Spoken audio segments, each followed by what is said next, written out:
এই মুহূর্তে নজর রাখবো হাইকোর্টে বিড়ম্বনায় মমতা তৃণমূল বিরোধী দলনেতা হিসেবে ঋতব্রতকে নিযুক্তি নিয়ে হস্তক্ষেপ নয়, হাইকোর্টে বিড়ম্বনায় মমতা তৃণমূল বিরোধী দলনেতা হিসেবে ঋতব্রতকে নিযুক্তি নিয়ে হস্তক্ষেপ নয়। আরো বিস্তারিত এই বিষয়ে জানবো, অর্ণব রয়েছে আমার সঙ্গে। অর্ণব,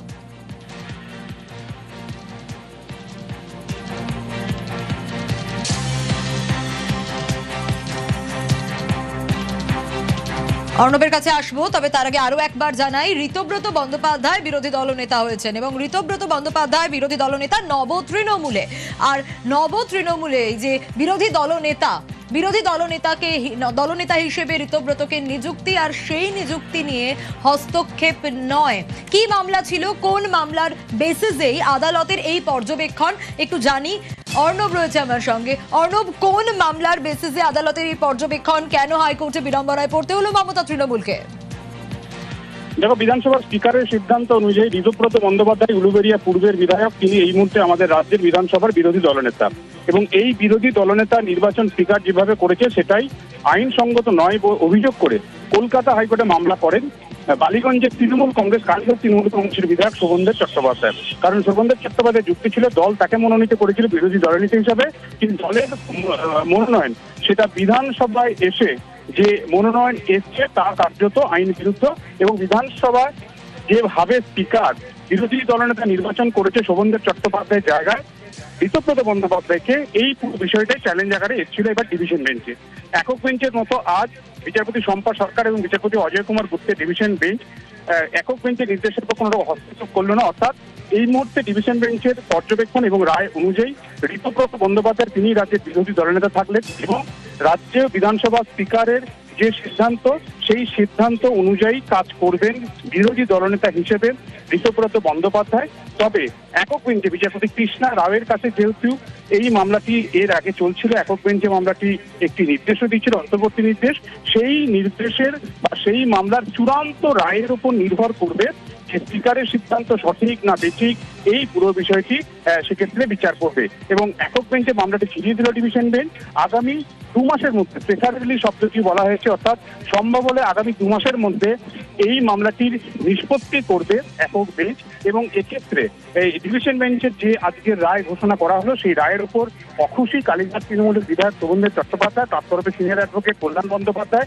ডিভিশন বেঞ্চের রায়ের কার্যকর করার পর অন্তর্বর্তী স্থগিতাদেশ বা কার্যকর করার পর যাতে স্থগিতাদেশ দেওয়া হয় এই আবেদন করে, সেই আবেদনটি গ্রহণ করার পর সেটিও রিজেক্ট করেছে ডিভিশন বেঞ্চ এবং এক্ষেত্রে এর অর্থ হচ্ছে, অর্থাৎ ডিভিশন বেঞ্চই কালীঘাট তৃণমূল কংগ্রেসের এই লড়াই বিরোধী দলনেতা নির্বাচন নিয়ে তা থেমে থাকছে না, বিষয়টি সুপ্রিম কোর্টেও জল গড়াতে চলেছে। কারণ এই ধরনের নির্দেশ কার্যকর করার উপর যখন কেউ স্টে চায় কোনো পার্টি, তার নিশ্চিতভাবে সেই নির্দেশটা চ্যালেঞ্জ করার জন্য এর হায়ার ফোরাম অর্থাৎ সুপ্রিম কোর্টে সম্ভবত যেতে চলেছে কালীঘাট তৃণমূল কংগ্রেস। সেই কারণে তারা এই নির্দেশ কার্যকরের উপর স্থগিতাদেশ চায়, যদি সেটিও খারিজ করেছে বা রিফিউজ করেছে ডিভিশন বেঞ্চ। অর্থাৎ ঋতব্রত বন্দ্যোপাধ্যায় ভালো তৃণমূল বা বেসুরো তৃণমূল যাই বলো না কেন, সেই তাদের তরফে নির্বাচিত প্রতিনিধি হিসেবে ঋতব্রত বন্দ্যোপাধ্যায় এই মুহূর্তে বিরোধী দলনেতা হিসেবেই কাজ চালাবেন।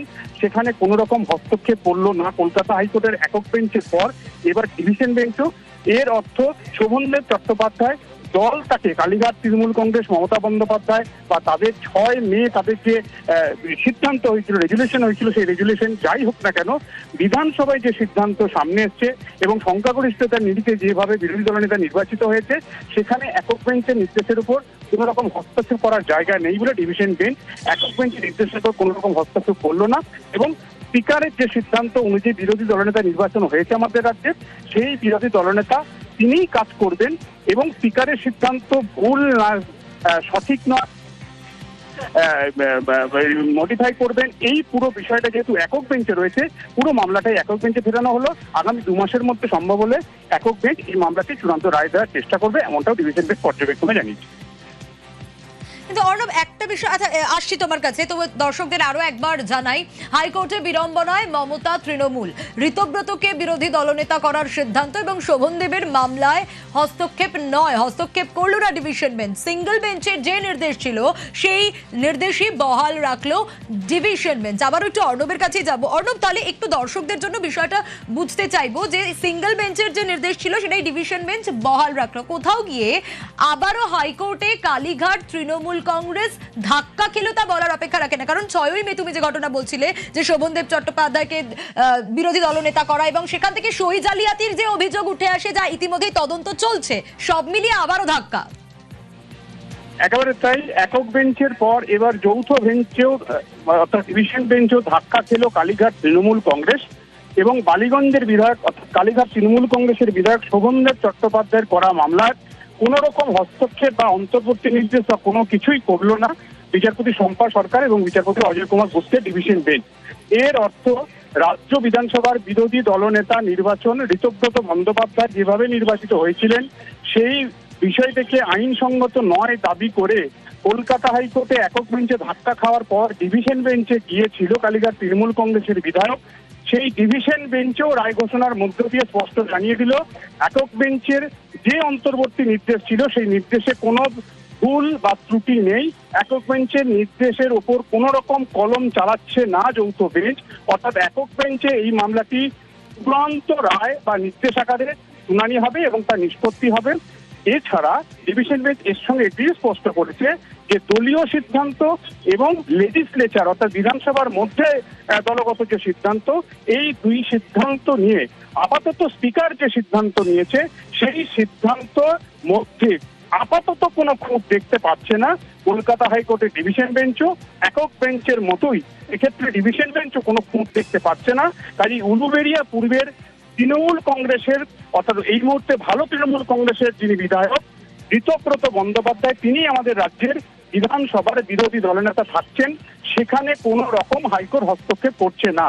অর্থাৎ একক বেঞ্চের পর যৌথ বেঞ্চেও ধাক্কা খেলো কালীঘাট তৃণমূল কংগ্রেস এবং একই সঙ্গে তোমায় জানিয়ে রাখি দুবার ধাক্কা দেওয়ার পর এবার সুপ্রিম কোর্টে লড়াই পৌঁছাতে চলেছে কালীঘাট তৃণমূল কংগ্রেস।